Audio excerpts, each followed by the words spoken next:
সেই হিসেবে আমার ভাবির পোলারা তারা ক্ষেতের ঢেল খেতে ভেঙে দিয়েছে, অর্থাৎ নিজের গোপন কথা বা নিজের ক্ষতি নিজেই করে ফেলেছে, প্রকাশ করে, অর্থাৎ থলের বিড়াল বের হয়ে গেছে। বিষয়টা এরকম। আবারও সেই ডিপ স্টেটের কথা। আসিফ মাহমুদ সজীব ভুঁইয়া অলরেডি স্বীকার করেছেন যে 29 সাল পর্যন্ত ডিপ স্টেট তাদেরকে ক্ষমতায় থাকতে বলেছিল। তো আমার প্রশ্ন হলো, এই যে ডিপ স্টেটের স্বার্থেই তো যা কিছু ঘটলো, এটা তো অন্তত একজন উপদেষ্টা সাবেক তার কাছ থেকে জানা গেল, নিশ্চিত হওয়া গেল, যেটা এতদিন অনেকেই বলতো কিন্তু তার সত্যতা পাওয়া যাচ্ছিল না। এখন তো সত্যতাটা পাওয়া গেল। প্রশ্ন হলো, এই যে এত মানুষ জীবন দিল, সে যেভাবেই হোক, কে কাকে মারলো সেটা আলোচ্য বিষয় না। আলোচ্য বিষয় হচ্ছে মানুষ কিন্তু মারা গেছে, এই কথাটা মিথ্যে নয়। মানুষগুলো কার জন্য মারা গেল, কার স্বার্থে মারা গেল? তারা কি দেশের স্বার্থে মারা গেল নাকি বিদেশি স্বার্থে মারা গেল? তাহলে এই আন্দোলনের মর্যাদা কোনখানে গিয়ে দাঁড়ালো ফরিদ ভাই? এবং আমার ভাবির পোলারা যে এইভাবে সত্য কথাটা বলে দিয়েছে, এই জন্য তাকে ধন্যবাদ জানাতেই হয়। এখন মুখ ফসকে বলে ফেললো নাকি বুদ্ধির অভাবে বলে ফেললো আমরা তা জানি না, কিন্তু আমাদের আমজনতার ভাষায় যদি বলি, আমজনতারা, বাংলাদেশের আমজনতার একটা কথা বলে, গ্রামে গঞ্জে বলে, তা হচ্ছে যে ক্ষেতের ঢেল খেতেই ভাঙে। সেই হিসেবে আমার ভাবির পোলারা তারা ক্ষেতের ঢেল খেতে ভেঙে দিয়েছে, অর্থাৎ নিজের গোপন কথা বা নিজের ক্ষতি নিজেই করে ফেলেছে, প্রকাশ করে, অর্থাৎ থলের বিড়াল বের হয়ে গেছে। বিষয়টা এরকম। তারা প্রথমে অনুমান করেছিলেন যে ডক্টর ইউনূস আসলে কোন দেশের কোন সংস্থার এজেন্ট, তার সরকারে যারা ছিলেন তারাও কোনো না কোনো সরকার ও দেশের এজেন্ট, এমনকি এদের অধিকাংশেরই নাগরিকত্ব ছিল না। আমরা বারবার চিৎকার চেঁচামেচি করেছি। তখন আমরা সন্দেহ না করে পারি না যে লোকগুলো কারা, কিভাবে ক্ষমতায় গেল। তখন আমাদের সন্দেহটা প্রকট হয়ে উঠেছিল, যারা হচ্ছে কোনো বিদেশি শক্তির হায়ার করা কেউ। সেটা প্রমাণ হয়ে গেছে এবং সেটা আপনি দেখলেন, আপনি দেখতে পারলেন যে সর্বশেষ মুসলেকা পররাষ্ট্রমন্ত্রী, যিনি রোহিঙ্গা মিনিস্টার ছিলেন, তারপর সরকারের জন্য কি মন্ত্রী হইলেন, এখন সরাসরি পররাষ্ট্রমন্ত্রী। অর্থাৎ যারা ছিলেন উপদেষ্টা, আমরা জানি যে উপদেষ্টারা কখনো মন্ত্রিত্ব গ্রহণ করে না, কিন্তু এই রজার রহমানের মাধ্যমে প্রমাণ হলো অদূর ভবিষ্যতে যারা উপদেষ্টা হবে, যদি হয় কোনোদিন কেউ, তারা মন্ত্রী হয়ে যেতে পারে। তার মানে যখন একটি দলের উপদেষ্টারা এসে মন্ত্রিত্ব গ্রহণ করে, তার মানে নির্বাচনটা বিতর্কিত ছিল, যেটা আমরা বারবার বলে আসছি। নির্বাচন ছিল হাস্যকর, আমরা দেখেছি। আওয়ামী লীগের বিরুদ্ধে অভিযোগ ছিল দিনের ভোট রাইতে করে, এরা দিনেই করেছে, তবে একদিন আগে করেছে। 12 তারিখে নির্বাচন ছিল, আর 11 তারিখ আসর নামাজের থেকে ছিল মারা শুরু করেছিল। এরা খুব ভালো, এরা দিনে করেছে। আওয়ামী লীগের মতো রাতে ভোট নেয় নাই, তবে একদিন আগে। তো এই এখন আমার ভাবির ছেলে যাকে দেখাইলেন, সে নিজেই প্রকাশ করে দিয়েছে। তার মানে আমরা যা যা অভিযোগ করেছিলাম এই সরকারের বিরুদ্ধে, সবগুলোই সত্যি। সবচেয়ে হাস্যকর বিষয় যে সরকার বিদেশি ঋণকে তারা দেখিয়েছে যে আমাদের রিজার্ভের বিষয়ে দেখিয়েছে। আমরা তখনই বলেছিলাম, যখন বললো যে রিজার্ভ এত, আমরা বলছিলাম একটা বাটপারি, একটা মিথ্যা, রিজার্ভ খালি, ব্যাংক খালি। আমাদের পোস্টগুলো দেখেন, আমাদের বক্তব্যগুলো দেখে আসেন, সেখানে বলেছি আমরা। এখন প্রমাণ হয়ে গেছে না? বিদেশি লোন এনে তারা রিজার্ভ দেখিয়েছে বাংলাদেশে। কত বড় পাটপাড়া ইউনূস! এইরকম একটা পাটপাড়া আমাদের 17 মাস দেশ শাসন করেছে, দেশের ক্ষমতা যার হাতে ছিল। তো তাদেরই একজন এখন পররাষ্ট্রমন্ত্রী। দেশ কোন দিকে যাবে? ভাবির পোলারা আর কয়েকদিন পরে আরো কিছু বলে ফেলবে, আস্তে আস্তে তারা সবই বলে ফেলবে। কারা ওই যে তালিবাস্ত ও অন্তস্থ কারা হাদিকে মেরেছে, কারা আবু সাইদকে মেরেছে, কারা 7.2 নাকি কি যেন বলে এক অস্ত্র, সেই বন্দুক কারা ব্যবহার করেছে, সব আমার ভাবির ছেলেরা বলে দিবে। তারা তো আর বলেই দিয়েছে, মেট্রো রেল তারা পড়েছে, থানা তারা হামলা করেছে, বিটিপি ভবনে হামলা করেছে, থানা পুলিশ জ্বালিয়ে দিয়েছে, থানা ও পুলিশ দুইটাই জ্বালিয়ে দিয়েছে। তারা নিজেরাই স্বীকার করেছে। এখন আস্তে আস্তে আন্তর্জাতিক ষড়যন্ত্র স্বীকার করে ফেলতেছে। আমাদের পররাষ্ট্রমন্ত্রীও বলে ফেলেছেন যে ক্ষমতায় আসার আগে জামাত ও বিএনপি দুইজনই আমেরিকান চুক্তিতে স্বাক্ষর করেছিল। সবাই যার যার, শুধু আমার ভাবির পোলারা না, আমার ভাবির যে মুরব্বী আছে, ভাবির পোলাদের মুরব্বী, এই রজার নাকি ফজার খলিল, তার মতো লোকেরা আস্তে আস্তে বলে দিচ্ছে। কয়দিন পরে দেখেন তারেক রহমান এগুলো বলে কিনা, বিএনপির সালাউদ্দিন সাহেব এগুলো বলে দেয় কিনা, খোদ জামাতের আমির বলে দেয় কিনা। এভাবে আস্তে আস্তে ফাঁস হতে থাকবে, কারণ আপনি অন্যায়কে বেশি দিন ছাপিয়ে রাখতে পারবেন না। কেউ না বললে আপনার মুখ থেকে বেরিয়ে যাবে, তার প্রমাণ সর্বশেষ আমার এইভাবে বলা। জি ফরিদ ভাই, এই যে ডিপ স্টেটের কথাটা আসলো, তাহলে কি আমরা কি এটাই ধরে নিব যে ভারতীয় যে আগ্রাসনের কথা বলা হচ্ছিল, এই মার্কিন সাম্রাজ্যবাদের ডিপ স্টেটের হয়ে কাজ করার সময় তারা কিন্তু ভারতীয় আগ্রাসন, ভারত বর্জন, ভারতীয় পণ্য বর্জন, ভারত বা এই নিয়ে গেছে, ভারত ওই নিয়ে গেছে, এই যে কথা, মানে ভারতীয় আগ্রাসনের যেই বুলি তারা দিয়েছিল বা যেই বক্তব্য তারা দিয়েছিল, সে বক্তব্য দিয়ে জনগণকে বিভ্রান্ত করে তারা মার্কিন সাম্রাজ্যবাদকে এই কোলে তুলে নিয়েছে। এবং আমরা এখন অনেকটা কি বলবো, আমাদের সার্বভৌমত্ব কথা ফরিদ ভাই নেন, সার্বভৌমত্ব আমাদের আছে নাকি? যেই দেশের মন্ত্রী বলে যে আমরা রাশিয়া থেকে তেল আনবো কিনা আমেরিকার কাছে জানতে চেয়েছি, এদেশের সার্বভৌমত্ব আছে? এই দেশে তো সার্বভৌমত্ব নাই। সার্বভৌমত্ব যদি থাকতো তাহলে সেন্ট মার্টিনে আমরা যেতে পারি না কেন? সার্বভৌমত্ব যদি থাকতো তাহলে আমাদের দেশের ধন্যবাদ আপনাকে যিনি শুভেচ্ছা জানিয়েছেন। আমাদের দেশের চুক্তি হয় বিদেশিদের সাথে, সেটা বলার সাহস পায় না।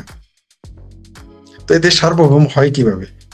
ভারত যুদ্ধ যে একটা ভুয়া কথা, ভারত যুদ্ধ যে একটা মিথ্যে কথা, এবার কিন্তু প্রমাণ হয়ে গেছে। ভারতকে যেভাবে উস্কানো হয়েছে, যারা প্রতিদিন বলতো ভারত দখল করবে বাংলাদেশ, তারাই না দেখলাম উল্টা ভারতকে হুমকি দিল।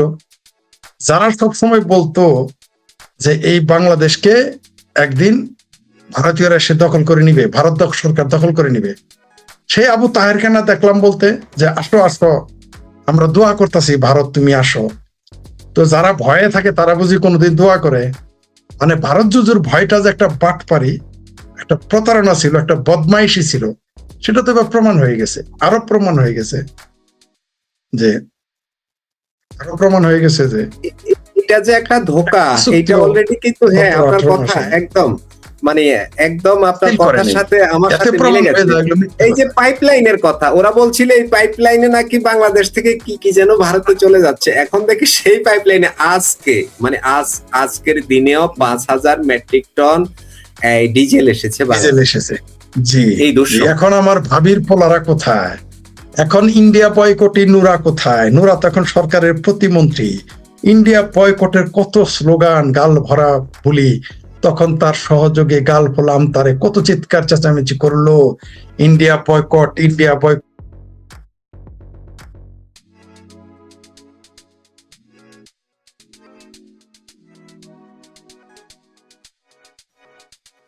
জি ফরিদ ভাই, আপনার লাইনে মনে হয় কি একটা প্রবলেম হচ্ছে আপনাকে। হ্যাঁ, আচ্ছা কি আমাকে শুনতে পাচ্ছেন? ওকে আছে, জি জি এখন শুনতে পাচ্ছেন?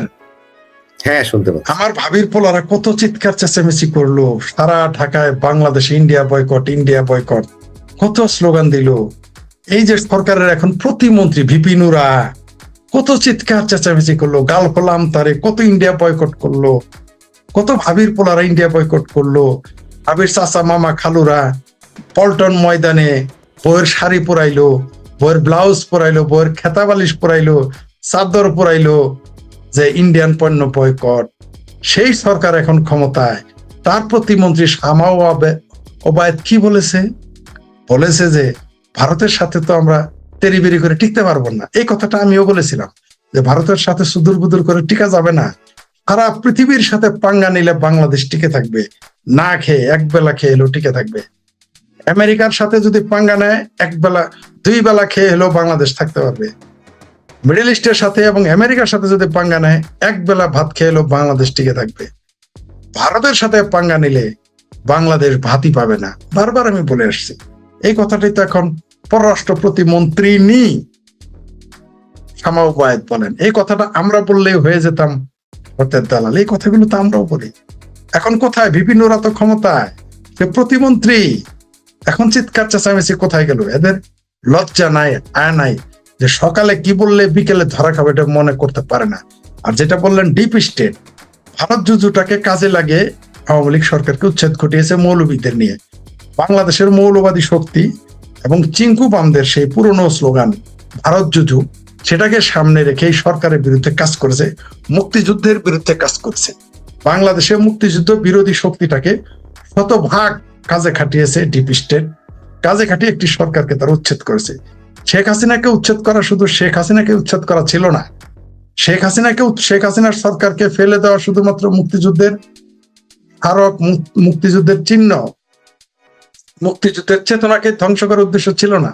শুধুমাত্র এইখানেই না, এই ভারত যুদ্ধের ভয় দেখিয়ে মুক্তিযুদ্ধ বিরোধীদের দিয়ে এই শেখ হাসিনা সরকারের পতন ঘটানোর আরেকটা কারণ হচ্ছে, যেটা আমি বারবার বলেছি, যে ভারতকে তটস্থ রাখা, ভারতকে ঝুঁকিতে রাখা, ভারতকে বিপদগ্রস্ত রাখা, ভারতকে চিন্তিত রাখা। শুধুমাত্র শেখ হাসিনার আমলের দুর্নীতির জন্য উচ্ছেদ করানো হয় নাই। শেখ হাসিনা দিনের ভোট রাইতে করছে বলেই তাকে উচ্ছেদ করা হয় নাই।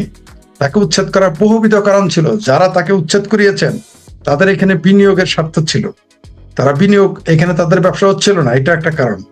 পাশাপাশি তারা ভারতকেও বিপজ্জনক অবস্থায় নেওয়ার জন্যই শেখ হাসিনার সরকারের পতন ঘটিয়েছে। ডিপ স্টেট এখানে ভারত যুদ্ধের ভয়টাকে কাজে লাগিয়েছে। বাংলাদেশে জামাত এবং বিএনপি অলওয়েজ ভারত যুদ্ধের ভয় দেখায়, কিন্তু তারাই এখন প্রমাণ করে দিয়েছে, চুক্তি বাতিল না করে প্রমাণ করিয়েছে যে ভারত যুজু আসলে একটা মিথ্যা কথা।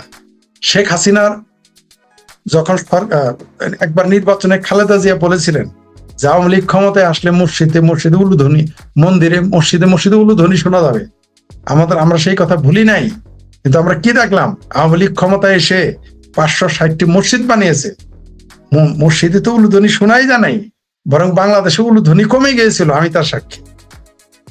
শেখ হাসিনার আমলেও বরং বাংলাদেশে হিন্দুদের উলুধ্বনি কমে গিয়েছিল, কিন্তু তিনি কি মন্দিরে উলুধ্বনি দিতে ভয় পাইত? এখনো ভয় পায়। উল্টো হয়েছে, আওয়ামী লীগ ক্ষমতায় গেলে তাদের যে মিথ্যা কথা যে আওয়ামী লীগ ক্ষমতায় আসলে দেশ ভারত দখলে নিবে, ধর্ম বিপজ্জনক অবস্থায়, মিথ্যা কথা। এটা ইসলাম খত্রেমে, বাংলাদেশ খত্রেমে, এগুলো বলার কারণ কি? কারণ এই দেশের মানুষ ভারত যুদ্ধটাকে খাবে, এইটাকে কাজে লাগানোর জন্য তারা এই বদমাইশিগুলো করে, এগুলো বলে। এই সুযোগটা নিয়ে নিয়েছে বিরোধী শক্তিরা। তাদের কথা হলো, তোমরা এই যুদ্ধ ব্যবহার করে ক্ষমতায় যাও, আর আমার সাথে তোমরা চুক্তি করো, আমাকে সুবিধা দাও। এরা দিয়ে দিয়েছে। এরা ক্ষমতার স্বার্থে মন্ত্রী বাধ্য হয়েছে ঘেটি ধরে মুসলেকা সরকারকে ঘেটি ধরিয়ে রজার রহমানকে পররাষ্ট্রমন্ত্রী বানিয়েছে, ঠেকাতে পারে নাই। তাহলে কোন কারণে এই রজার রহমান নাকি ব্লেজার রহমান নাকি রেজার রহমান, তাকে কেন পররাষ্ট্রমন্ত্রী বানাবে? বিএনপি থেকে আদমির অভাব পড়েছিল? অভাব পড়ে নেই। তারা তাকে কেন দিল? বোঝা গেল যে মুসলেকা সরকারের যারা তাদের মুসলেকা দিয়ে আসছে, তাদের একটা এজেন্ট তাদের সরকারে রাখবে। সেটাই হচ্ছে রজার রহমান বা খলিলুর রহমান নামে, যিনি এখন আমাদের পররাষ্ট্রমন্ত্রী। তবে আপনি যেটা বলেছেন যে ভারত যুজু, এই ভারত যুদ্ধটা ভুয়া, সর্বশেষ প্রমাণ হলো আপনি যেটা পাইপের কথা উল্লেখ করলেন, যে পাইপের কথা বলেছিল বাংলাদেশের তেল যাবে, সেটা এখন আসতেছে। যারা বলেছিল ভারত আমাদের দখল করবে, আমরা দেখেছি শেখ হাসিনার আমলে অতিরিক্ত সুবিধা নিয়ে দিল্লি থেকে কাপড় রপ্তানি করতো বাংলাদেশ। আমরা উল্টো জানলাম যে ভারত আমাদের বরং সুবিধা দিয়েছে। আরেকটা জিনিস ফরিদ ভাই স্মরণ করাই দিই আপনাকে, যখন ছিটমহল বিনিময় হয় তখন বাংলাদেশ প্রায় 10,000 একর বেশি জমি পেয়েছে ভারতের কাছ থেকে। ভারত আমাদের এক ইঞ্চি জমি নেয়নি, বরঞ্চ আরো 10,000 একর জমি আমাদেরকে দিয়ে দিয়েছে। বরং এই 10,000 একর জমি দেওয়ার জন্য তৎকালীন সময়ে ভারতের বিরোধী দল এবং সরকারি দলের এমপিরা সরকার প্রধানের সমালোচনা করেছে ভারতে। তারপরও শেখ হাসিনার দোষ। আসলে ভারত যুজু এখানে একটা বিজনেস, এই আবেগটা তারা কাজে খাটায়। আপনি দেখেন ফেলানি নিয়ে বাংলাদেশের কত ফেলানির চাচা, ভাতিজা, মামা, খালু, বাইস্তা, বাগনা পাইলাম, কিন্তু যে শিশুটা আরাকান আর্মির গুলিতে মারা গেল, সেই শিশুর খালা, মামা, চাচা, বাগিনা আমরা খুঁজে পাইলাম না। বাংলাদেশে সব ফেলানি হয়, ফেলানির চাচা, ভাতিজা। কারণ কি? কারণ সীমান্তটা ছিল বাংলাদেশের না, আর বাংলাদেশ আর ভারতের সীমান্ত যখন হয় বার্মার বাংলাদেশ, তখন হারিকেন লাগায় আমাদের কোনো মৌলবী সাহেবেরও পাওয়া যায় না, কোনো বিপ্লবী নেতাদের পাওয়া যায় না, কোনো জাতীয়তাবাদী নেতাকে পাওয়া যায় না।